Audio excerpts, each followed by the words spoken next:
Donc, bonjour Marine, Bonjour. merci d'être avec nous aujourd'hui. Ça fait plaisir. Tu es directrice générale du CIVA, qui est le Centre d'intégration à la vie active. Et vous avez lancé aussi la plateforme Trouve ton sport. C'est comme ça Oui. que j'ai découvert ton organisme. On va en parler un peu plus tard de cette plateforme-là. Tu as un baccalauréat et une maîtrise en kinésiologie et sciences de l'exercice de l'Université de Montréal. Oui. Je suis super contente de t'avoir parce que j'ai envie de comprendre la réalité des personnes avec une limitation fonctionnelle. Puis surtout de parler des solutions dans une vision très optimiste de qu'est-ce qu'on peut faire. Oui, toujours. Puis aussi, qu'est-ce qui t'a amené, toi, dans ce domaine-là? Ça m'intrigue beaucoup. On va commencer avec expliquer ton domaine. Qu'est-ce que la kinésiologie? On a déjà eu des kinésiologues au podcast par le passé, mais je suis toujours curieuse de savoir comment les gens voient leur propre domaine. Comment toi, tu définis ça, en fait? Oui, déjà, merci de m'avoir invitée. Je suis contente d'être là. C'est le fun pour cette petite discussion. Pour la kinésiologie, c'est vraiment... le kinésiologue est un professionnel de la santé, spécialiste du mouvement et de l'activité physique. Et il y a différents domaines. Donc, on peut s'orienter plus vers le sport de haut niveau, tout ce qui est réadaptation, promotion des saines habitudes de vie. C'est vraiment un métier qui est passionnant et qui est très large, très vaste, avec plein de types d'interventions qui peuvent être faites. Donc, moi, je me suis orientée au départ vers la kinésiologie. Je voulais travailler avec les gens. Puis en fait, mon conjoint avait commencé des études dans ce domaine-là, puis je trouvais ça super intéressant, assez passionnant. Donc je regardais un peu sur le coin de son épaule. Puis lui s'en allait plus en performance, mais moi c'était vraiment le côté réadaptation qui m'intéressait. Donc voilà, donc je me suis orientée un petit peu plus là-dessus. Puis je suis quelqu'un qui aime quand même apprendre, découvrir plein de choses, etc. Donc j'ai un petit peu dévié par la suite, mais c'était ça l'idée de base. Mais c'est relié encore, dans le fond. Au CIVA, il y a ce lien-là d'aider les gens à être autonomes dans leur quotidien versus un athlète de performance. C'est un peu deux réalités différentes, Ouais. l'approche. Fait qu'au niveau de la maîtrise, comment tu as découvert la réalité des personnes avec des limitations fonctionnelles? En fait, pendant mon bac, j'ai fait des cours qui étaient des cours à option, qui étaient vraiment sur l'activité physique adaptée. OK. Donc ça, c'était vraiment le premier contact que j'ai eu. Parce que malheureusement, c'est un constat que je fais maintenant, là, que je suis plus dans le domaine. Il n'y a pas assez de formation, la formation n'est pas assez poussée en activité physique adaptée, selon moi. On pourrait offrir beaucoup plus, puis il y a beaucoup de choses à apprendre. Contrairement à d'autres, même d'autres pays, là, où c'est une formation qui est beaucoup plus développée. Ici, ça reste encore optionnel. C'est pas une spécialisation complète, là. Fait que bon, peut-être un jour, mais pas actuellement. Fort ouais, on travaille à développer ça. C'est ça, oui, tout à fait. Donc ça a été le premier contact. J'avais fait, vu que j'avais bien aimé ça aussi, j'avais fait un petit peu de bénévolat pour le défi sportif Altergo, donc qui est une grosse compétition de sport adapté, différents types de sports, là. Donc j'avais fait un peu de bénévolat pour eux. Puis après, moi, j'ai continué ma maîtrise. J'étais plus pour approfondir tout le côté réadaptation, puis promotion, et tout ce qui était programme de promotion des saines habitudes de vie, amélioration de la santé. Puis un peu par hasard, quand j'ai terminé ma maîtrise, puis que j'ai commencé à chercher un emploi, le premier emploi auquel j'ai postulé, c'était au CIVA. C'était disponible à ce moment-là, puis ça m'a un petit peu ramené à ça, puis je trouvais ça super intéressant, puis des beaux défis. Je savais que j'avais des toutes petites bases, mais qu'il y avait beaucoup de choses à apprendre, justement, puis que c'était un domaine que je trouvais intéressant, puis qui allait me passionner. Qu'est-ce qui t'a interpellé, justement, parmi toutes les possibilités? Qu'est-ce qui est venu te chercher? Au départ, tu sais, j'y suis pas allée en me disant « Oh, je vais travailler avec cette clientèle-là », puis, tu sais, je l'ai vraiment pas vu comme ça. Moi, je l'ai vu plus comme « Ah, c'est quelque chose que je connais pas, le sport adapté, j'ai eu des petites notions, c'est très intéressant, c'est très technique. J'ai plein de choses à apprendre, puis il y a beaucoup de choses à développer. C'est un milieu qui est... qui est assez ancien, mais où il y a beaucoup de choses encore à faire. Donc, c'était plus dans ce sens-là. J'étais pas dans le côté juste relation d'aide. Puis, oui, il y avait ce côté-là que je trouvais intéressant. Mais moi, j'étais plus dans le développement de compétences. Puis, pour moi, je le voyais pas comme une relation d'aide. Tu sais, c'est des gens qui sont autonomes, qui ont vie complète et à part entière. Puis on était plus sur le développement sportif. C'était vraiment ça, moi, qui m'intéressait. Ça fait quand même 5 ans maintenant que tu es au CIVA. Quand tu es arrivée en poste, à ce moment-là, entre ce moment-là et aujourd'hui, est-ce qu'il y a une grosse différence au niveau de ce qui est offert au Québec pour les personnes avec une limitation fonctionnelle? C'est quoi le portrait quand tu es arrivée en poste? Oui. Ah oui, il y a quand même eu une bonne évolution. On pourrait faire un petit peu une différence entre ce qu'on fait au CIVA puis ce qui se passe ailleurs dans le reste du Québec.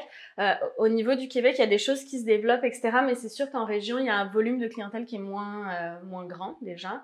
Puis ça fonctionne beaucoup sur du bénévolat. Donc, bon, voilà, des fois, il y a des choses qui se montent. Là, le bénévole peut plus, pour une raison ou pour une autre, s'engager. Ou c'est une personne qui a une limitation puis qui a des problèmes de santé. Fait que là, bon, la pérennité des actions est des fois un petit peu plus complexe, on dirait. Mais chez nous, c'est ça, on a la chance d'avoir une équipe permanente qui supporte les activités, donc ça aide beaucoup au développement. Il y avait déjà pas mal de choses qui se faisaient, mais on était plus sur des sports quand même très classiques, fédérés, connus, donc du basket, du boccia, etc. Mais oui, on a développé quand même plusieurs sports. On a notamment inclus le rugby. Donc le rugby a été à part avec une organisation qui avait un petit peu de difficulté à la fin à survivre dû justement à la charge de travail qui est quand même assez grosse. Donc, ils sont venus avec nous. On a développé aussi un petit peu tout ce qui est plein air, donc un pôle vraiment plus de plein air. Donc, on est moins là dans du sport classique, fédéré, comme du basket avec des règlements et tout ça. Là, c'est un petit peu différent. Là, on vient de commencer du power chair hockey aussi. Donc ça, c'était vraiment suite à la demande de jeunes.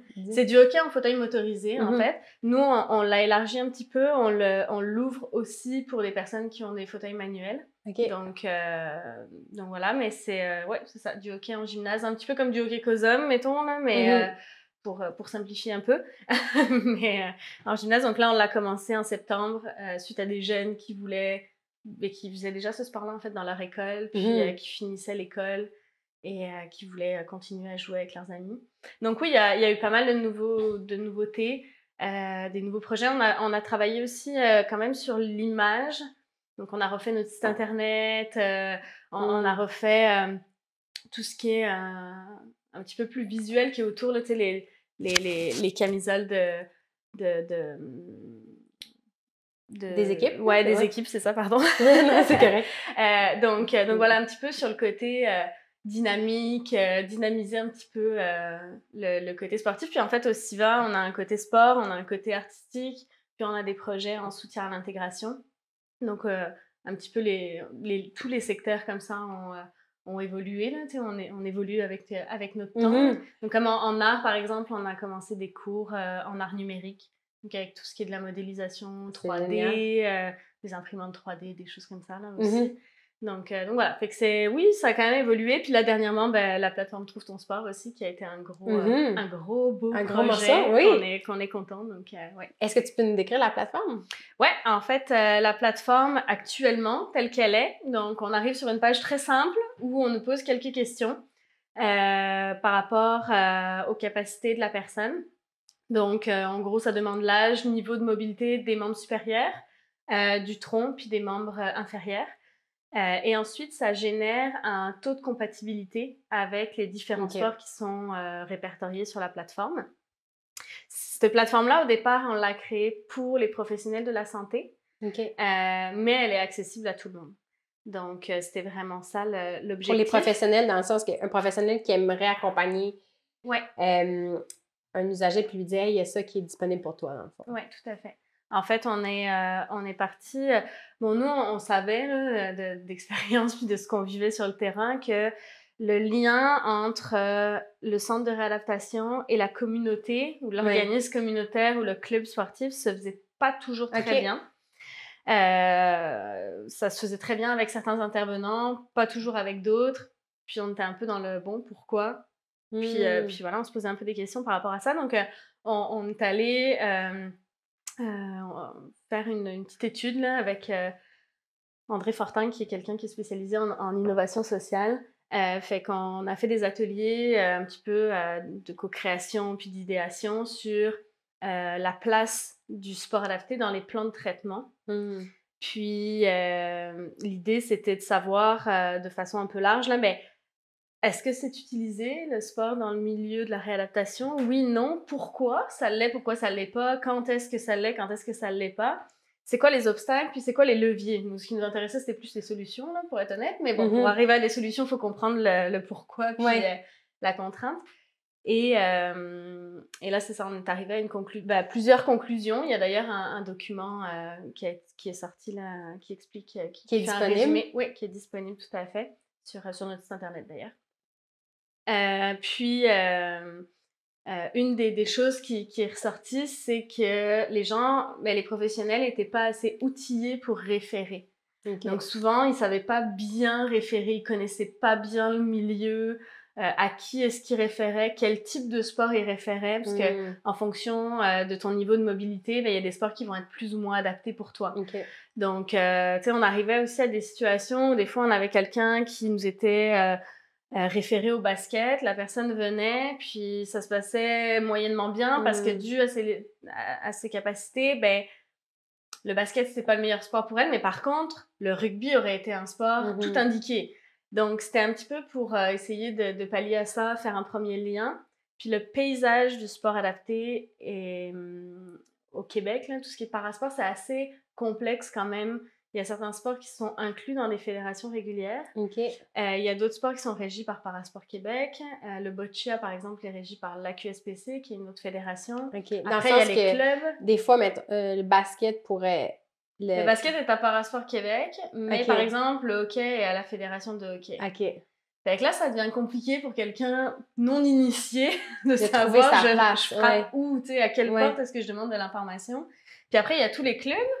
Donc, nous, le CIVA, on pourrait dire qu'on est un petit peu comme un regroupement de clubs à Montréal. Puis on en a quelques-uns sur la Rive-Sud aussi. Mais en région, c'est des clubs indépendants par ville. Là, ça commence à faire beaucoup d'informations. Donc, l'idée, c'est ça, en discutant là, dans ces ateliers-là, on s'est dit, OK, mais une plateforme, ce serait parfait, qui réunit un peu tout ça, qui aide à orienter. Puis, tu sais, c'est loin d'être parfait, mais c'est justement, ça fait le premier tri pour t'orienter vers un sport. Puis ensuite, tu peux voir toutes les informations sur le sport et la fédération qui s'en occupe et les clubs où tu peux pratiquer. Donc là, tu as les contacts après pour t'informer. Donc, c'était vraiment ça l'objectif global. Puis on a la chance de travailler, c'était le deuxième projet, là, qu'on travaille avec une grosse compagnie qui s'appelle Accenture, qui fait des projets pro bono avec nous. Donc, c'est eux qui ont fait tout le développement de la plateforme. Wow! Parce que tu disais que c'était un projet de longue haleine, là, je pense. Du moment où tu as eu l'idée jusqu'à ce que ça se soit concrétisé, ça a pris... Ça a pris, à peu près, mais c'est parce qu'on avait cette idée-là, on se disait, ce serait bien qu'il y ait une plateforme qui regroupe plusieurs choses et tout ça. Donc, on avait cette idée en arrière de la tête. Puis, on avait un petit peu le côté de classifier un peu le handicap pour arriver à systématiser ça là, dans une plateforme qui génère quelque chose. Ça, c'est extrêmement compliqué, là. De classifier à mettre des cases, là, parce qu'en fait, c'est ça qu'elle fait, la plateforme. C'est-à-dire qu'en fonction de ce que tu lui donnes comme information, elle, derrière, c'est un système informatique, donc elle catégorise, puis elle fait des matchs, mais c'est vraiment... on peut comparer ça à un tableau Excel, là, en arrière, c'est vraiment ça. Donc, c'était d'arriver à catégoriser ça, puis les sports les uns par rapport aux autres, etc. Donc, on a commencé à travailler sur un concept papier, qui était un tableau, où on faisait des essais, puis on réfléchissait là-dessus en équipe au bureau. Puis après, on s'est dit, bon, cette idée-là, on l'a, mais est-ce que c'est vraiment une bonne idée? Est-ce que les gens en ont besoin? Ouais, c'est ça. Donc, c'est là où on est parti pour se dire, d'abord, on va valider ça. Donc, là, on est allé faire les ateliers avec différents professionnels, donc des physios, des ergos, des kin, etc., différents types d'intervenants. Puis ensuite, oui, c'est ressorti comme un besoin, puis pas tout à fait comme on l'avait pensé, là, ça a été modifié. Puis là, après, on l'a fait, mais le moment, vraiment, la partie où on a commencé le projet, là, faire les ateliers, tout ça, il s'est passé moins d'1 an entre le moment où on a commencé à faire les ateliers, que la plateforme a été développée, puis sortie, là, il y a eu moins d'1 an. Mais félicitations, parce merci. que on a monté notre plateforme, nous, vite, un bac en génie logiciel, fait qu'il y a quand même des compétences techniques, mais on se rend compte à quel point de comprendre le travail requis entre l'idée puis le produit final, là, c'est énormément Plus ta d'apprentissage. plateforme est simple d'utilisation, tu sais, nous, il y a vraiment pas beaucoup de questions. Plus il y a Plus en travail. arrière, c'est Ben compliqué, oui, en fait. exactement, Ce qu'on voit pas, exactement. là, est complexe. Puis Absolument. l'idée, c'est que la plateforme n'est pas finale. Il va y avoir des améliorations. On n'est pas encore rentré dans cette phase-là parce qu'on vient de la lancer, donc on va se laisser un petit peu de temps pour déjà la promouvoir, etc. Mais c'est ça, l'idée, c'est qu'elle soit améliorée au fil du temps. Et c'était de vraiment travailler sur une plateforme qui était collaborative. Donc, on a travaillé avec toutes les fédérations sportives qui nous ont donné l'information. Nous, on n'a pas fait de création de contenu. On l'a retravaillé, etc. pour qu'il y ait une cohérence entre les différents sports, c'est sûr. Mais c'était ça l'idée, là. C'est qu'on se mette le plus possible tous ensemble là-dessus. Ça a dû faire du bien de rassembler tout le monde, d'avoir un sentiment que finalement, justement, les acteurs se connaissent. Oui. Ben, les acteurs, on se connaît déjà, mais c'était vraiment de réussir à rassembler l'information, là. Ça, c'était vraiment clé, puis c'était un des besoins qui était vraiment ressorti. Fait que, ouais, ça a été un bon travail, mais ça change un petit peu. Tu sais, souvent, on crée notre plateforme avec notre contenu. Fait que là, c'était un petit peu différent de OK, on prend le contenu d'un peu tout le monde, puis on le met ensemble. On le rend accessible. Au niveau de la classification des handicaps, ça a été difficile parce qu'il n'y en avait pas auparavant ou parce que c'est un sujet qui est délicat de mettre des étiquettes? Qu'est-ce qui fait que de classer? Mais en fait, par sport, il y a des classifications qui existent. Hein? Okay. Donc, je prends un exemple très simple. Au basket, on a une classification qui part de 4.5 jusqu'à 0. 4.5, tu es 4.5. Okay. Tu es une femme, fait que tu es 3.5 en fait. Nous avons un... Non. Oui. C'est pour favoriser la mixité des équipes. Là. OK. Oui. Mais, fait que c'est ça. Puis, donc c'est ça, il y a une classification technique qui existe où il faut avoir un certain nombre de pointages sur le terrain pour que vraiment...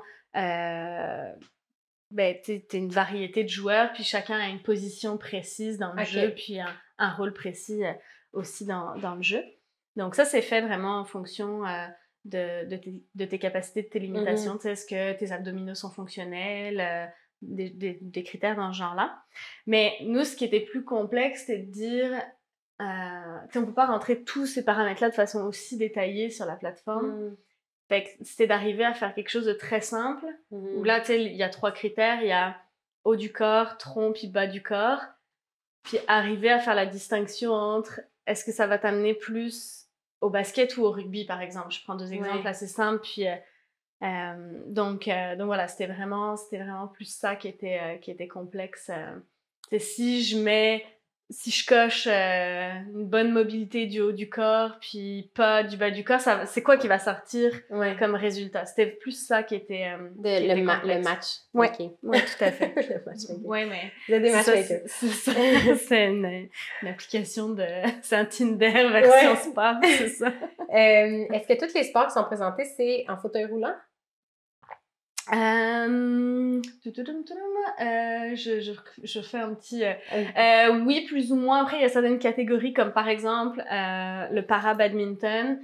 Là aussi, il y a plusieurs classifications. Puis, au niveau de la classification, il y a une des catégories où c'est pour les personnes de petite taille. Donc, c'est pas forcément en fauteuil. Mais à la base, on est sur des limitations motrices. Nous, c'est vraiment notre champ d'action, tout ce qui est limitation motrice. Donc, actuellement, on ne répertorie pas ni pour la limitation visuelle, déficience auditive non plus, ni de déficience intellectuelle. Donc, c'est vraiment plus moteur à la base. Mais peut-être que ça évoluera, là, mais actuellement, c'est comme ça. Puis, si ça devait évoluer, il faudrait qu'on aille chercher une expertise plus poussée. Nous, c'est vraiment pas notre champ d'action puis notre expertise. Par curiosité, les Jeux olympiques, est-ce que c'est des limitations motrices ou il y a aussi auditives et visuelles? Il y a différentes catégories. OK. Ouais. OK. Peut-être que... Selon les sports, etc. C'est un peu complexe, mais oui. Justement, il y a une complexité aussi de nommer les choses, ou même un malaise. Moi, j'ai lu votre titre avec attention, j'ai bien lu votre mission, puis le vocabulaire, je me disais, comment est-ce que je nomme les choses? Est-ce qu'on doit dire, on peut dire handicap, il faut dire limitation motrice, qu'est-ce qui est préférable? Fait que maintenant que je te ici, je peux te le demander directement. C'est quoi les termes usuels aujourd'hui? OK. Bon, nous, on essaie de partir du principe qu'il faut pas trop se formaliser. L'idée, c'est d'être quand même naturel avec la différence, en règle générale. Après, nous, on préfère les termes en situation de handicap, parce que c'est la situation qui est handicapante. Donc, dans un autre contexte, la même personne qui va être en fauteuil ne vivra pas de situation de handicap, puis peut en vivre dans un autre contexte. Fait que nous, on aime beaucoup ce concept-là. L'imitation fonctionnelle aussi, on l'utilise beaucoup. L'imitation fonctionnelle regroupe plusieurs types de limitations, donc limitation motrice, auditive, visuelle, puis déficience intellectuelle. Donc, c'est comme plus large. Fait que nous, quand on veut préciser, on utilise l'imitation motrice. Mais c'est ça. Après, il y a différents termes dans le milieu médical. Si on va dans le système de la santé, on va parler de déficiences sensorielles aussi, donc qui vont elles regrouper. Sous limitation motrice, il y a aussi les limitations sensorielles qui vont regrouper tout ce qui est déficience visuelle et auditive. Donc voilà, ça dépend un petit peu des milieux aussi. Mais nous, on utilise c'est ça, limitation motrice puis en situation de handicap, c'est les termes qu'on préfère. Après, dans la vie de tous les jours, ben c'est ça, faut aussi être naturel, puis ça sort comme ça sort, puis faut pas non plus... Je pense que le ton et l'intention est ressentie quand on parle. C'est ça, c'est ça. C'est sûr qu'il y a des façons de le dire, puis il y a des choses qui sont moins... quand on entend des fois des gens dire ben ces gens-là, là, ça des fois, c'est ça aussi. Bon, il n'y a pas le terme handicap dedans, mais ça n'empêche que ça sonne pas très bien à mon oreille, en tout cas. Donc, tout est relatif, hein. Fait que c'est... au-delà des mots, qui sont des fois une barrière là, dans la relation, c'est quoi les défis habituels de vos usagers? Justement, tu sais, quand vous voulez améliorer leur vie, ça va, tu sais, votre mission, c'est au-delà du sport. Moi, c'est ça qui m'a touchée, là. Quand je disais votre mission, là, tu sais, c'est de faire reconnaître les personnes avec une limitation comme des citoyens à part entière, puis pour qu'ils soient actifs dans leur communauté, qu'ils sentent qu'ils font partie de la communauté. C'est quoi leur réalité actuellement? C'est quoi les défis auxquels... Ben, je pense que ça dépend, bon, déjà de chacun, de où est-ce qu'il est rendu dans son processus, tu sais, ce que ça fait, est-ce que c'est récent, il a eu un accident, c'est récent, son handicap, là, bon, c'est sûr qu'on n'appréhende pas de la même façon, est-ce que c'est quelqu'un qui est très socialement intégré ou pas, tu sais, il y a des choses comme ça, mais ça n'empêche qu'encore, il y a du travail à faire au niveau de l'inclusion puis de l'intégration. C'est pas encore toujours parfait. Il y a encore des gens qui savent pas trop comment interagir, des personnes qui vont... quelqu'un qui est en fauteuil, qui est accompagné, ou moi je l'ai déjà vécu avec quelqu'un qui a une déficience visuelle, j'étais avec cette personne-là, puis au lieu de s'adresser à elle, on lui parle à moi. Bon, elle a une déficience visuelle, mais elle peut te répondre, il y a pas de problème, ça va lui faire plaisir, là. Donc bon, c'est ça, souvent c'est un peu maladroit, puis au niveau des interactions sociales. Ouais, au niveau des interactions sociales, puis bon, c'est comme ça, c'est la vie, puis voilà, mais oui, il y a de la sensibilisation, puis quand même du chemin à faire. Fait que nous, par exemple, on fait quand même pas mal de sensibilisation dans les écoles, puis je trouve ça intéressant parce que quand t'es jeune, tu te construis, là. Fait que tu construis aussi ton image de la diversité sociale à plein d'égards. Puis souvent, ils ont moins de filtres aussi selon l'âge. Fait que c'est drôle parce qu'ils posent des questions, mais tu sais... C'est juste vraiment honnête. Ouais, mais c'est drôle. Puis il n'y a pas de sujet tabou. Tu sais, souvent, c'est plus les adultes qui sont comme « Chut, demande pas ça! » Tu sais, ou « Arrête de regarder la madame! » Tu sais, c'est correct, tu peux lui dire bonjour, puis il n'y a pas de problème. Tu sais, fait que c'est plus d'agir de façon naturelle, vraiment, là, selon moi. Puis... après, il y a des défis précis qu'on vit plus ici, ou en tout cas qui sont pas toujours faciles dans l'environnement montréalais. Il y a toute la question de l'hiver, ça c'est un gros défi, la période hivernale. Et on entend beaucoup aussi les problèmes de transport. Tu sais, le métro est pas très accessible. Le transport adapté est un très bon service, merveilleux, mais qui est pas toujours évident non plus. Il y a le côté spontanéité du déplacement et du mouvement est très, très limité. Il faut que tu préviennes 24 heures d'avance que tu as besoin d'un transport, etc. Bon, c'est pas... Puis, il y a des périodes, dès qu'il fait pas beau, la STM, par exemple, fait plus que les transports médicaux ou des choses comme ça. Donc, on comprend, je comprends tout à fait les raisons pour et tout ça, mais ça n'empêche que quand tu le vis, ben, c'est des contraintes où tu as à vivre. Je peux amener un certain isolement parce que, comme tu dis, se déplacer est plus difficile, puis tu peux être moins spontané. C'est vrai qu'on réalise pas des fois que là, il nous manque des épices, puis là, on part à pied, on s'en va à l'épicerie, on revient, puis c'est complètement anodin. Mais qu'avec un fauteuil roulant... Ouais, c'est ça. S'il y a beaucoup de neige, puis si c'est un peu loin, puis si t'es fatigué ou que t'as une blessure à l'épaule, ou ça devient beaucoup plus compliqué, c'est sûr. Mais tu sais, après, ça fait partie intégrante de la réalité, mais la neige, c'est quand même un beau défi.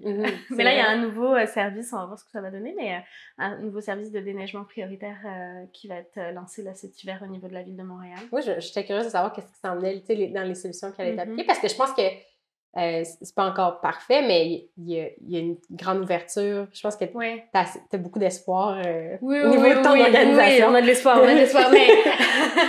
mais ça, tu sais, on travaille sur des services, c'est sûr qu'il faut quand même travailler fort. Les gens sont très ouverts, mettons au niveau de la ville de Montréal et tout ça, il y a une belle ouverture.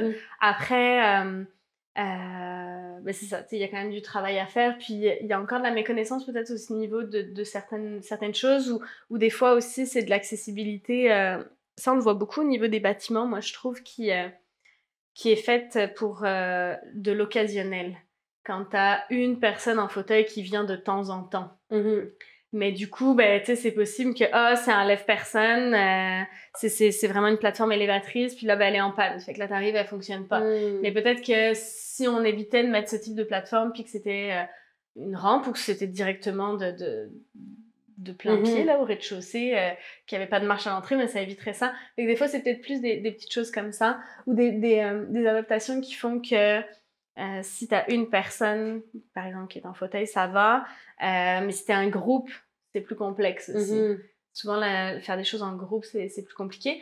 Fait que ça, c'est plus les organismes qui sont confrontés à cette problématique-là, parce que nous, on a plus souvent des groupes. Mais c'est de plus en plus... tu sais, la plupart des musées à Montréal offrent des services, offrent des séances vraiment spécifiques, adaptées, avec des guides, etc. Fait que il y a vraiment un gros travail quand même qui est fait. Il y en a encore, tu sais, toutes les stations de métro sont pas accessibles, mais ils travaillent dessus quand ils les rénovent le plus possible.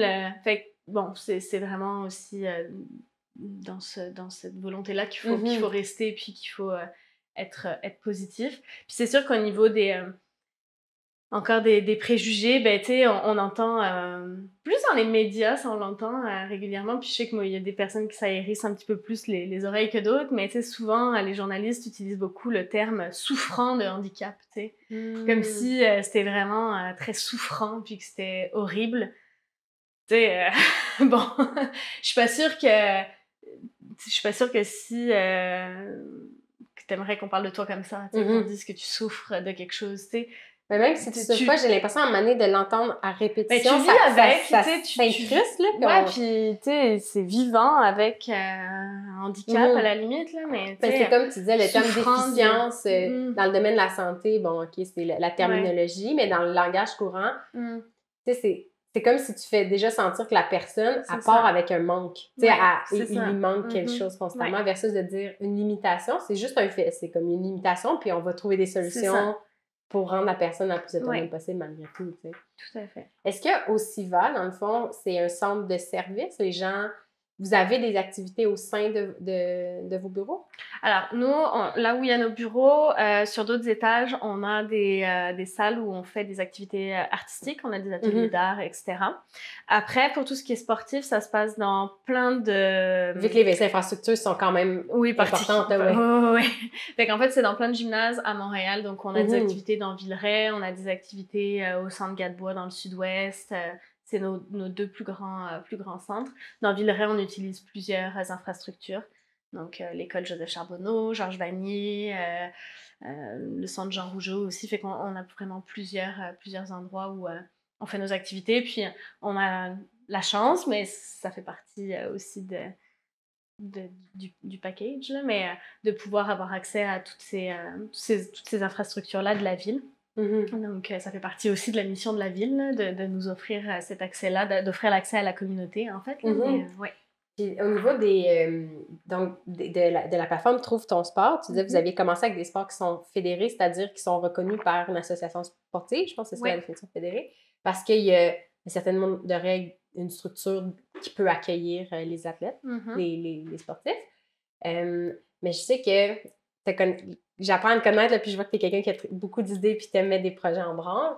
Il doit y avoir, je suis sûre qu'il y a des sports sur votre liste. Là. Je pense que sur vos médias sociaux, j'ai vu qu'il y a même un organisme que vous aidez qui fait du paddleboard pour les personnes en chaise roulante. Est-ce que tu peux nous parler un peu en dehors des sports fédérés aussi, qu'est-ce qu'il y a sur votre liste? Qu'est-ce qui s'en vient? Alors, pour Trouve ton sport, pour l'instant, l'étape d'après, ça va être de continuer à inclure toujours des sports fédérés, dits plus classiques. La raison étant qu'on n'a pas encore vraiment pris le temps de s'asseoir puis de décider justement vers quoi est-ce qu'on veut s'en aller, quel type de sport on veut inclure. Puis l'avantage du sport fédéré, c'est très technique, c'est qu'on est sûr que les clubs qui sont répertoriés ont des assurances, ont des gens qualifiés, formés. Fait que c'est vraiment tout ce côté-là où du coup on n'a pas de vérification nous à faire. Les vérifications sont déjà faites. Donc dans un premier temps, on a pris le parti de commencer avec ça. Puis de le prendre, tu sais, un petit bout à la fois, là, tu sais, un éléphant, ça se mange une bouche à la fois. Bon, c'était un peu dans cet objectif-là. Mais il est très probable qu'un jour, il y ait du plein air qui soit intégré, il y ait plus des activités physiques, là, tu sais, des centres de yoga accessibles et tout ça. Après, c'est ça demande plus de logistique. L'accessibilité, ça dépend aussi de c'est accessible pour qui. C'est sûr que c'est ça, si on parle d'une déficience visuelle, c'est pas du tout la même chose que quelqu'un qui est en fauteuil. Mais là, ça devient compliqué, tu sais. Est-ce que le centre de yoga au coin de ma rue est accessible? Il veut être sur la plateforme, tu sais, il va y avoir tout un processus de vérification à faire. Pour l'instant, on n'a pas les moyens, même logistiques, techniques de faire ça. On n'a pas assez d'employés, on n'a pas le temps de faire ça actuellement. Fait que peut-être que oui, mais voilà, là, on est plus sur des choses quand même assez spécialisées. Puis ça fait un petit peu partie aussi de la philosophie, c'est que si t'es rendu...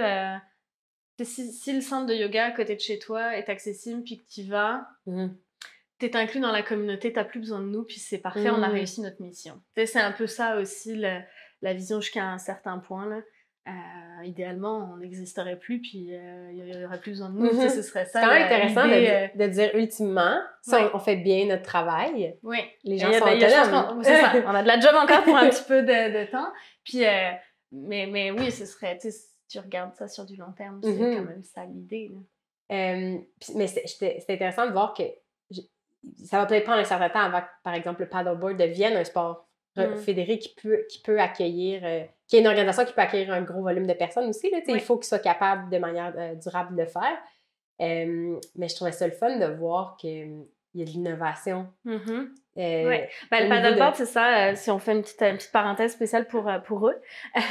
C'est vraiment un groupe de 3 bénévoles passionnés là, qui ont comme partie cette activité-là.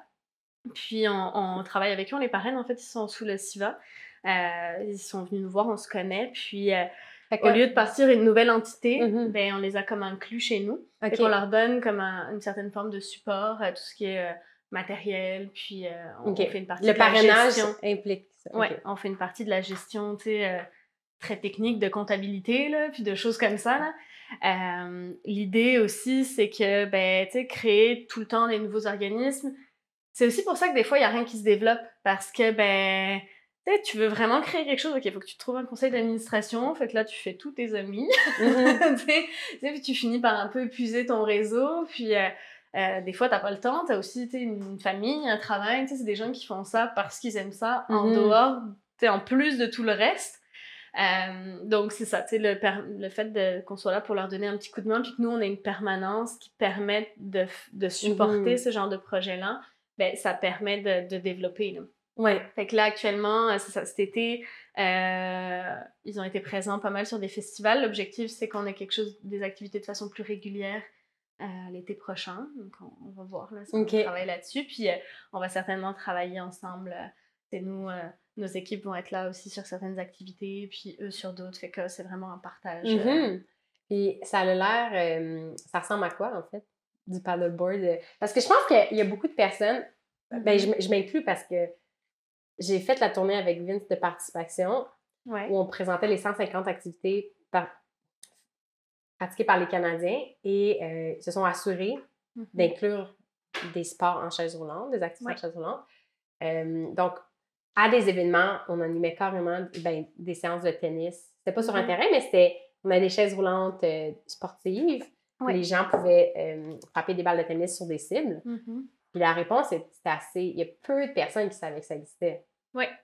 Incluant moi, j'étais là, mais comment tu peux jouer au tennis avec une chaise roulante? Puis là, une fois que tu vois des athlètes jouer, c'est excessivement impressionnant de ce qu'on peut faire.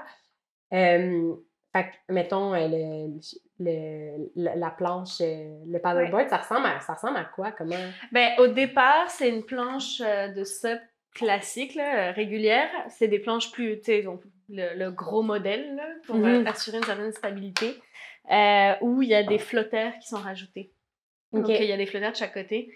Donc, la planche peut pas vraiment se retourner. Puis, le fauteuil est attaché dessus. Donc, ça, c'est la version maison. Parce qu'on on fait quand même beaucoup de choses en version maison dans plein de domaines, parce que des fois, ça n'existe pas toujours. Mais là, cette année, on a fait faire une planche au Québec, là, qui est faite... Plus grande. Ouais, puis avec des ancrages pour le fauteuil, avec des flotteurs, etc. Là, donc, elle est faite pour ça. Donc ouais, la compagnie l'a faite sur mesure. Donc c'est ça. Puis, ben, il y a toujours un accompagnateur. Donc, selon le niveau de la personne, selon ses capacités, ben, puis si elle se sent à l'aise, si elle en a déjà fait, etc. L'accompagnateur peut être à côté sur une autre planche, peut être avec elle sur la planche. Puis, il y a deux formats. Il y a une version sur fauteuil, puis il y a une version aussi assise sur la planche. Fait que c'est un petit peu comme un genre de siège de kayak, là, qui est mis sur la planche. Fait qu'il y a plusieurs possibilités. Ah, c'est génial. J'aime ça de donner des exemples de à quoi ça ressemble. Fait que je pense que je vais continuer. Quand tu parlais du plein air aussi adapté, ça ressemble à quoi? Alors, ça dépend vraiment des activités. Vraiment plein de figures de cas. C'est ça. Il y a certaines activités en plein air où nous, ce qu'on fait, c'est faciliter la pratique. Donc, on monte des groupes, puis on va dans des organismes qui l'offrent. Donc, c'est le cas, par exemple, de la voile adaptée. Donc, la voile adaptée, c'est la QVA qui offre ça. Nous, on y va en groupe. Puis eux, ils ont des bateaux qui sont tout adaptés. Là. Donc, il y a vraiment des systèmes poussés. Là. Ils ont un système où la personne est capable de contrôler le bateau avec le souffle. C'est des systèmes qui ont été développés. Ils ont une très, très grosse expertise dans leur domaine. Là. Puis après, il y a d'autres activités où les adaptations vont être moins grandes. Ça dépend. Donc, par exemple, le kayak, ben, il y a un petit peu moins d'adaptation. Tu sais, t'es déjà assis, fait que c'est juste de s'assurer que le positionnement est confortable, puis qu'il y ait une personne, un accompagnateur qui soit avec la personne dans le bateau. Mais là encore, ça dépend du niveau de forme physique, puis si la personne se sent à l'aise ou pas. Là. Donc, je sais pas si c'est sur votre compte Facebook, mais je pense avoir vu une vidéo d'une personne qui a fait comment qu'elle appelle ça, les mud race, là, tu sais, les courses. Oui, ça c'est nous. On a commencé ça il y a 4 ans à peu près. Donc c'était un peu une de nos idées folles. C'est ça, l'idée de départ, c'était de faire quelque chose, tu sais, que rien n'est impossible, puis que tu peux le faire, là. Ça prend de l'adaptation, puis oui, c'est sûr, là, mais c'est ça. Fait que là, on a parti ce projet-là. Donc, c'est vraiment des fauteuils, on va dire réguliers, là, de sport classique qui ont été modifiés, mais vraiment de façon maison, là. Donc, pour la course, spécifiquement. Oui, donc, par exemple, il y a une roue en avant qui est une roue plus grosse, une seule roue là, qui permet ce qu'on appelle une freewheel, qui est là pour faire vraiment plus du tout-terrain. Les pneus ont été changés pour des pneus qui sont pas lisses, mais comme un petit peu plus, avec un peu plus de mordant pour la boue. Puis il y a des harnais aussi qui sont mis, parce qu'en fait, en moyenne, quand on fait cette course-là, c'est 3 personnes maximum. Donc en fauteuil, puis c'est environ 6 bénévoles par fauteuil. approximativement. C'est une participation à une course classique, oui, mais qui est accompagnée. Okay, oui, tout à fait. Donc, on a fait Spartan Race, puis il y a sinon, on travaille beaucoup avec Dead End Race, qui nous accueille sur leur course. Donc, c'est une course classique où il y a plein de gens qui courent, puis nous, on l'a fait, mais avec, c'est ça, 3 personnes maximum en fauteuil, là, 2 à 3. Donc, c'est un super bel événement, là. C'est un très, très beau projet qui est intéressant. C'est vraiment un échange. Ce projet-là est intéressant pour la personne qui est en fauteuil, qui vit cette expérience-là, qui souvent est quand même une expérience en soi parce que c'est rare qu'en fauteuil, t'ailles dans la forêt, dans la montagne, que tu vois, que tu fasses ce genre de choses-là. Puis aussi pour les bénévoles, il y a tout un lien de confiance parce que les bénévoles sont vraiment là tout le long pour aider la personne à faire sa course. Donc, on passe tous les obstacles, etc. Donc, il faut sortir la personne du fauteuil, il y a tous les transferts. Donc, c'est beaucoup de communication. Parce qu'il y a des montées, des fois, il y a des murs, il y a des obstacles qu'il faut franchir. Ramper, monter, tout comme...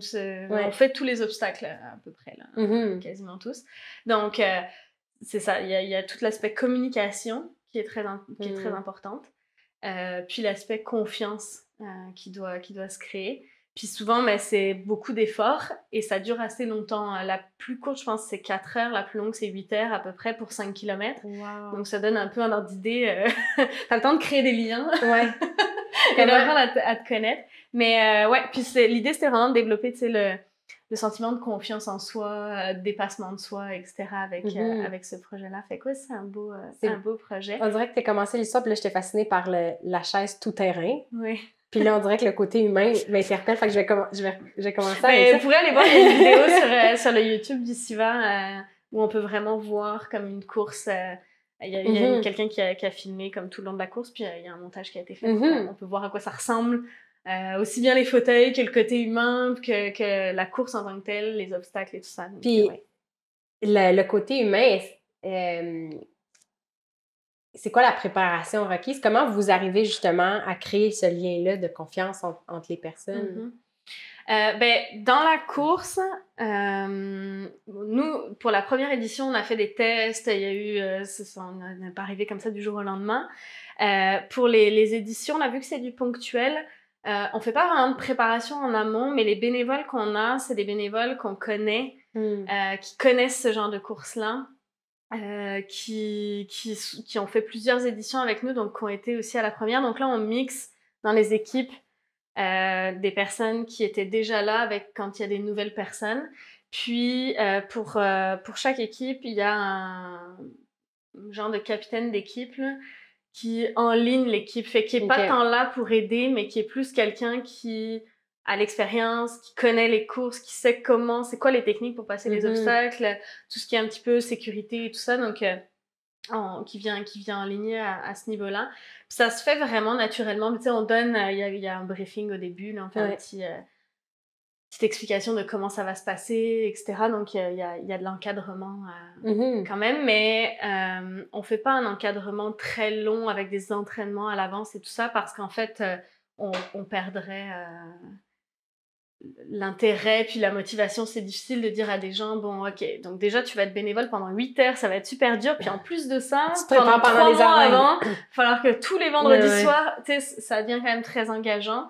Puis les bénévoles, c'est le nerf de la guerre dans ce qu'on fait, hein.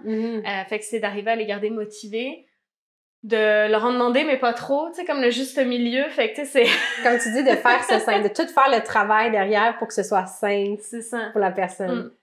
Puis est-ce que tu as des histoires coup de cœur là, de personnes qui ont participé à vos activités puis qu'il y a un peu un avant puis un après? Là, ça doit être des expériences qui transforment de vivre ça, là. Ouais, mais je te dirais que j'ai pas de coup de cœur particulier parce que, tu sais, tous nos membres, je trouve, ont une histoire particulière. Tu sais, tout le monde, tu sais, toi, moi, on a tous notre histoire, tu sais, qui nous définit.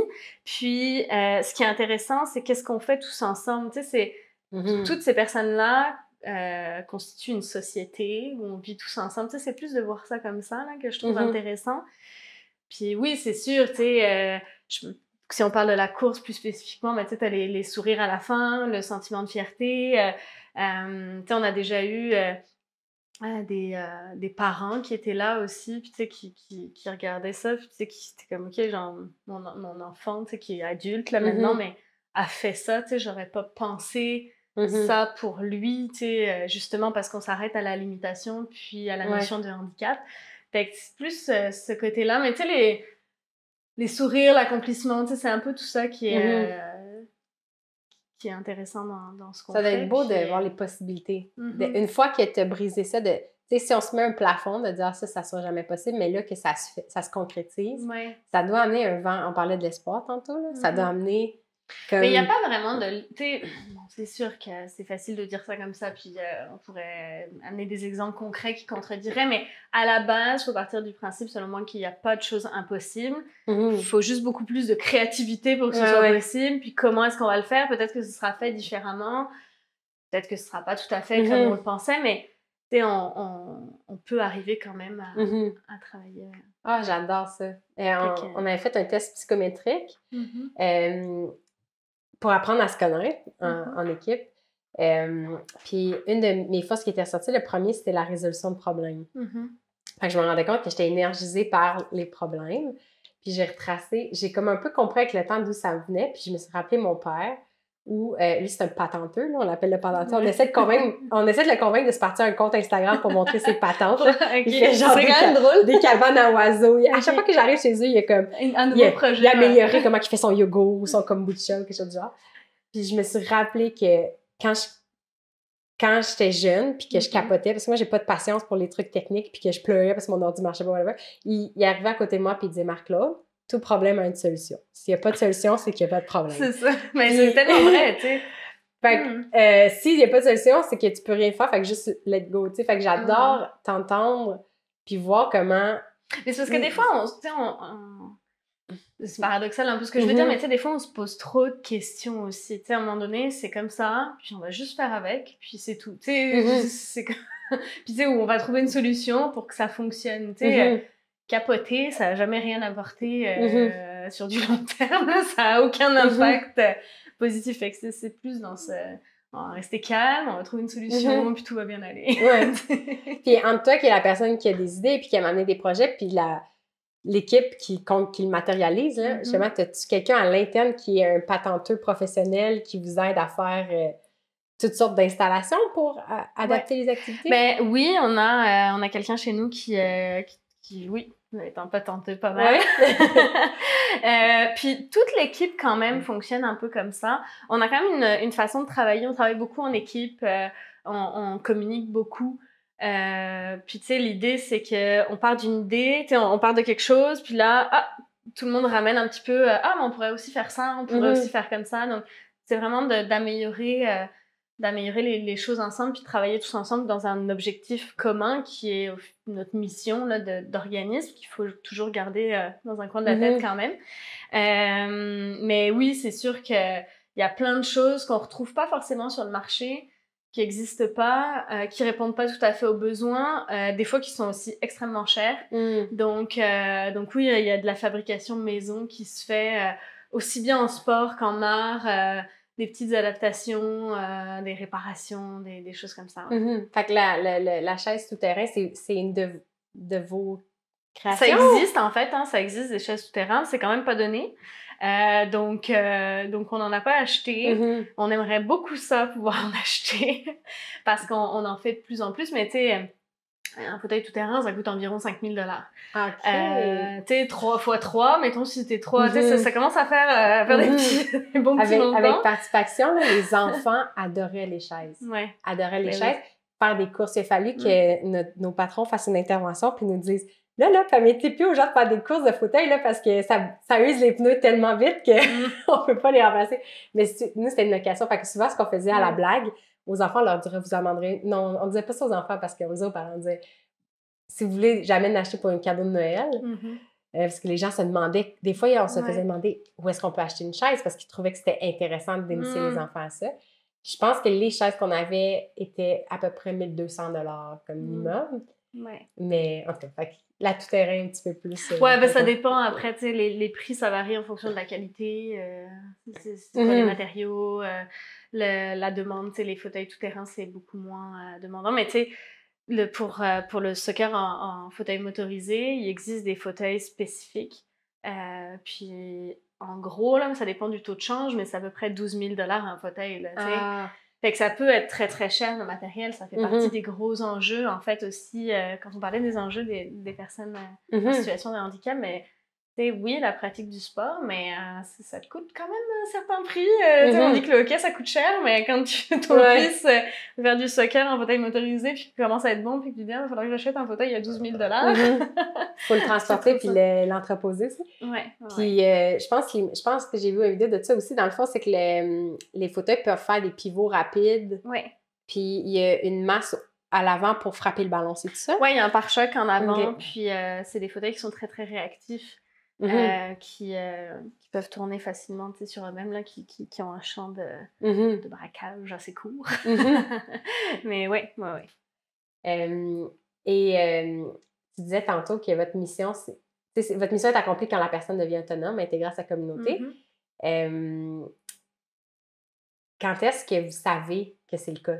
À quel moment vous pouvez dire comme mission accomplie? Ben, après, c'est sûr que ça dépend. Ça dépend un peu, par exemple, quelqu'un qui veut faire du basket en fauteuil roulant aura pas le choix de rester dans notre club de basket en fauteuil roulant, fait qu'il sera comme jamais vraiment inclus dans la communauté à l'extérieur du SIVA. Fait que, c'est sûr que à cet égard-là, non, mais il y a des gens qui vont venir de façon, de façon plus passagère, plus ponctuelle, qui vont venir faire des cours de yoga, par exemple, chez nous. Puis, à un moment donné, on les revoit plus, mais on les recroise à l'occasion, puis ils sont toujours actifs. Puis, mais c'est juste que, c'est ça, leur cours de yoga, ils le font dans un studio de yoga régulier qui est adapté, puis où ils peuvent se rendre, etc. Donc c'est ça, c'est plus dans ce sens-là. Après, c'est sûr que le côté, nous, l'idéal, notre mission serait accomplie le jour où on ne serait plus là du tout. Dans la réalité, c'est un petit peu plus complexe que ça, là. Mais je pense que tu as toujours trouver des façons de faire des projets puis pousser la chose plus loin, d'améliorer les choses. Et quand vous faites votre bilan de fin d'année, dans le fond, là, comment vous évaluez votre année sur ce qui est l'accomplissement? Comment vous évaluez justement le taux d'intégration dans la communauté? Ou je sais pas si ça se mesure, en fait. Je sais que l'idée de la mesure est assez compliquée, là. L'idée de la mesure est assez complexe. Je sais pas si tu connais le livre « Mesure d'impact » qui, justement, a été écrit par André Fortin, qui est la semaine passée, je googlais les meilleurs livres là-dessus parce qu'il faut que avec Renard aussi, il faut qu'on trouve la façon de mesurer ça. Fait que je vais noter ta référence. Tu le regarderas.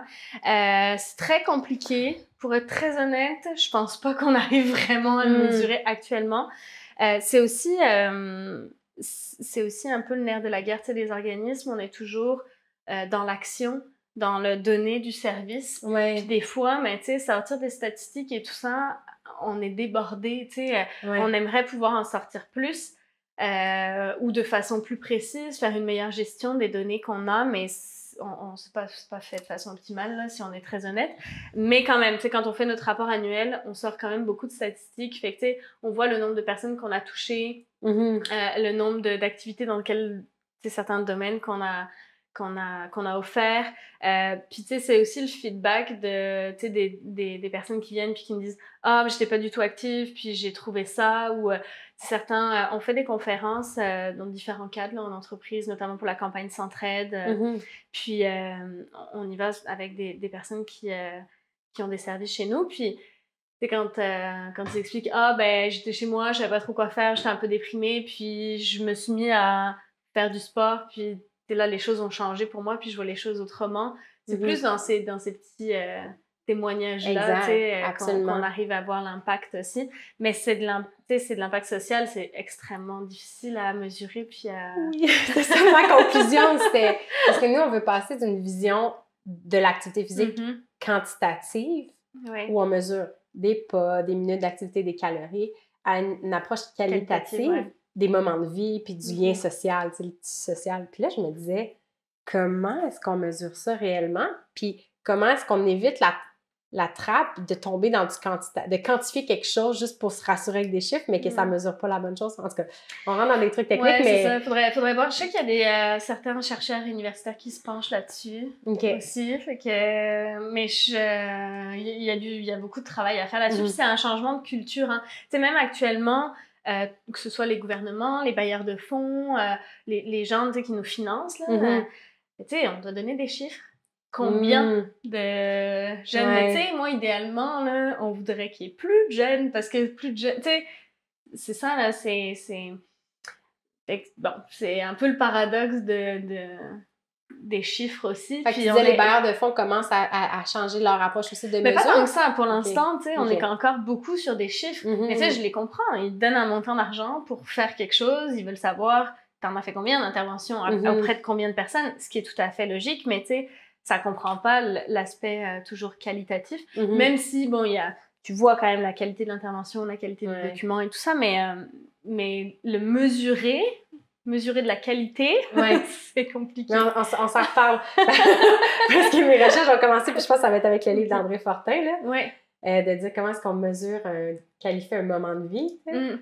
Mais, parce que nous aussi, on se dit éventuellement, on veut que les gens, ce soit tellement évident qu'il faut reconstruire nos maisons de manière intéressante puis stimulante, puis que les enfants puissent jouer dehors spontanément. Tu sais, qu'on n'a plus besoin de nous parce que ça va devenir une culture, ça va devenir une convention, des conventions sociales, tu sais. Mais d'ici là, c'est ça. Ouais, il y a un peu il y a une petite marche. En fait, on a parlé pendant le discours, c'est dans notre discussion de littératie physique inclusive. On ne l'a pas nommé comme ça, là. Mais je pense que les gens qui sont intéressés par ton travail et par ton domaine peuvent trouver quand même quelques ressources à ce niveau-là. C'est assez quand même récent, hein, relativement récent comme concept, juste la littératie physique. La littératie physique inclusive encore plus, ça commence, mais c'est quand même c'est émergent dans un mouvement en émergence, mais... Ouais, c'est ça. Ça fait beaucoup d'émergence. Mais on a parlé de littératie physique avec un invité il y a quelques semaines. Fait que l'aspect inclusif... Est-ce que tu peux nous expliquer c'est quoi la littératie physique inclusive? Mais c'est vraiment même concept que la littératie physique, donc comme quoi... Il faut aller au-delà de juste l'aspect sportif. Il faut vraiment apprendre les bases du mouvement qui vont te servir tout au long de ta vie pour avoir un mode de vie actif tout au long de la vie. Là. Fait que la base, le mouvement devrait s'apprendre comme on apprend à lire ou à écrire. Les mouvements de base sont aussi importants, courir, lancer, sauter, etc. Donc, c'est vraiment ça. Puis, l'aspect inclusif, c'est comment on fait ça avec des jeunes qui ont des limitations fonctionnelles. Donc, c'est d'arriver à l'adapter. Cet été, il y a le YMCA qui a fait un programme de camp enrichi en littératie physique, puis qui a amené la littératie physique inclusive. Je pense qu'ils ont beaucoup de jeunes qui ont des troubles du spectre de l'autisme, notamment. Puis... il y a en tout cas plusieurs organisations là aussi qui ont travaillé sur une application qui s'appelle PEP, ton jeu, qui est faite au départ pour les animateurs de camp de jour. Fait que c'est vraiment plein de jeux qui sont basés sur la littératie physique. Puis il y a de l'adaptation qui est proposée, donc vraiment pour le côté inclusif. Donc comment adapter tes jeux en fonction de différents types de limitations. Fait que ça, c'est vraiment un outil très très concret, très terrain qui est super intéressant. Puis après, c'est ça, au niveau documentation, on retrouve quelques documents sur le site de le Sport pour la vie, où il y a, je pense que la dernière édition, là, Littératie physique 2.0, devrait sortir bientôt. Je pense qu'elle est comme en cours de traduction en français, là, donc ça s'en vient. Ça s'en vient. Fait que, ouais, puis... c'est ça, il y a quand même des articles un petit peu qui sortent, notamment sur le site de 100 degrés aussi, dans le côté... la section activité physique, des articles qui traitent de littératie physique. Donc, c'est vraiment en émergence. Puis la littératie physique inclusive aussi. Nous, on regarde comment est-ce qu'on pourrait l'intégrer. C'est pas toujours facile, pour être très honnête, là. C'est pas aussi simple que ça. C'est que la littératie physique, regarde moins la discipline que le mouvement. Tous les types de mouvements à apprendre pour être un athlète... comment on pourrait dire? Complet, l'adapte complet, là. Puis aussi basé sur le jeu beaucoup. Mm-hmm. Donc, c'est ça, on l'intègre de plus en plus. Mettons dans nos entraînements de basketball mini ou de boccia junior, il y a toute cette notion-là aussi. Mais c'est ça, c'est des changements de culture, des changements d'habitude. Donc, ça se met en place tranquillement. Mais c'est un concept qui est très, très intéressant, puis une vision qui, selon moi, a quand même un impact intéressant à long terme. Oui, puis c'est fun. J'ai l'impression que c'est comme une approche qui rassemble en ce moment, là, dans le monde du loisir, dans le monde du sport. C'est comme un terrain commun où autant les gens qui parlent du loisir récréatif que du loisir qui mène vers la compétition, c'est comme un terrain, les gens se retrouvent à cet endroit-là, puis disent « OK, oui, on reconnaît le jeu, on reconnaît l'importance d'être polyvalent. » Puis l'aspect inclusif, c'est de dire, peu importe ta situation, trouve une solution. Puis, il y a des solutions c'est pas obligatoire que ton enfant participe à plein de sports extrascolaires, là, tu sais. Oui, c'est intéressant qu'il ait des connaissances en sport collectif, en sport individuel, mais justement, au lieu de vouloir le spécialiser, puis que ça fait 8 ans qu'il fait juste du soccer tout le temps, mais c'est super intéressant qu'il fasse une fois du soccer, une fois du baseball, une fois du hockey, une fois des sports collectifs individuels, tu sais, du tennis, qu'il essaye plein de choses, puis avec plein d'habiletés différentes, des cultures différentes, des mouvements qui vont être appris, qui sont différents. Puis ça va l'amener à développer sa littératie physique. C'est vraiment ça c'est ça, hein, c'est de ne pas en rajouter sur la liste, de dire faut en faire encore plus, mais des fois c'est d'aller, par exemple, s'il y a des... Je pense que ça commence à émerger aussi les canjos, les garderies qui initient à plusieurs sports. Fait que cet aspect-là, exploration. Puis la place du jeu libre aussi. Tu sais, l'aspect aussi... Dans le jeu libre, oui, il y a le mouvement, mais il y a aussi toute la notion de créativité et d'interaction sociale. Si tu la pratique du jeu libre dans un parc avec d'autres enfants qui sont là, mais c'est des enfants que tu connais pas, il y a tout ce qui est interaction sociale. Donc, c'est vraiment d'aller au-delà de juste un sport pour un sport avec des règlements, puis c'est comme ça que ça se fait, tu sais, puis qu'il faut que tu sois bon, puis que tu performes absolument tout de suite. C'est de voir la valeur de l'expérience en entier. C'est ça. Absolument. Comment des activités sportives ou le jeu libre vont créer un tissu social, puis un lien de confiance dans sa communauté, puis là, tu vas être plus à l'aise de sortir dans ton voisinage, puis l'enfant va être plus libre par après. Il y a comme des répercussions. Tout l'aspect social dans le sport est très important. Si je prends un exemple très, très concret, l'hiver dernier, pour les Jeux du Québec, donc notre équipe de mini-basket participait, en boccia aussi, puis en basket... c'est ça. Moi, je suis allée avec eux là, pour les accompagner. Puis c'était des grands dortoirs, là. Fait qu'on dormait tous dans les dortoirs avec d'autres équipes. Tous de la même délégation. Donc, nous, on faisait partie de la délégation de Montréal. Puis c'est super intéressant parce que dans le dortoir des gars, il y avait l'équipe de trampoline qui était là. Puis, ben, ils sont comme devenus amis, etc. Fait que là, après, ben, l'équipe de trampoline est venue comme jouer au basket avec nous. Puis, fait que tu sais, c'est intéressant aussi de cet échange-là, tu sais, de sport, puis de culture, puis de l'interaction qui se crée autour. Ben là, c'est un événement sportif, là, mais ouais. Ah oui, juste de se retrouver chaque semaine, puis de socialiser, puis d'échanger, puis de se sentir... Puis nous, dans le sport aussi, on voit beaucoup le côté socialisation, mais aussi, c'est vraiment... on va dire un peu le mentorat par les pairs, là, tu sais, de voir comment... en rugby, là, on a beaucoup de témoignages comme ça de personnes qui arrivent, puis qui sortent de leur réadaptation, puis là, c'est comme ça que tu transfères, toi? C'est comme ça que tu fais telle chose? J'avais pas pensé. Transfert de chaise? Ouais, par exemple, tu sais, ou des choses très techniques en lien avec l'appréhension du handicap, tu sais. Fait que c'est intéressant. Une fois, je parlais avec une de nos joueuses de basket, elle, puis elle me disait, ben maintenant, je transfère comme ça parce que de ma chaise, parce que au basket, j'ai vu quelqu'un qui faisait comme ça, puis on s'en est parlé, puis effectivement, c'est beaucoup plus facile pour moi de le faire comme ça. Fait que c'est super intéressant, ça aussi. Absolument. Si les gens sont intéressés à vous suivre, que ce soit comme un usager, en fond, quelqu'un qui veut aller qui va avoir accès à vos services, ou quelqu'un qui veut être bénévole. Oui. C'est quoi les chemins pour vous rejoindre?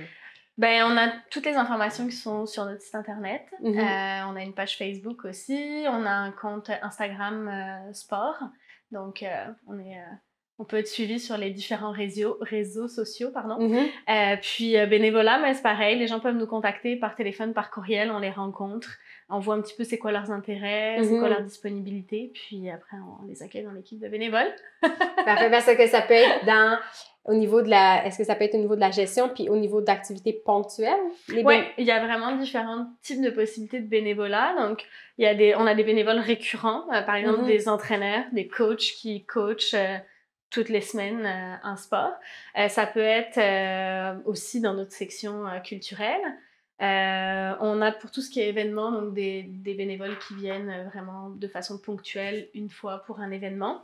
Puis après, soit de façon individuelle ou en entreprise, on a tout ce qui est plus bénévolat de compétences. Okay. Donc, pour des projets particuliers où il peut y avoir nécessité de support. Là. Fait que c'est des possibilités aussi. Parfait. Fait qu'on va mettre toutes les références dans les notes du site web. Il va y avoir une belle fiche qui va te présenter présenter ton organisme, tous les liens pour que les gens puissent super. vous suivre et vous rejoindre. Mais merci encore pour ta présence, c'est super intéressant. Puis c'est sûr que dans mon cas, je vais suivre attentivement ce que vous faites. Ben, merci. Merci d'être avec nous. Moi, c'est Vincent. Je suis normalement derrière la caméra. Si vous voulez faire partie du mouvement et apprendre avec nous comment améliorer le quotidien, venez nous rejoindre dans le Club Renard.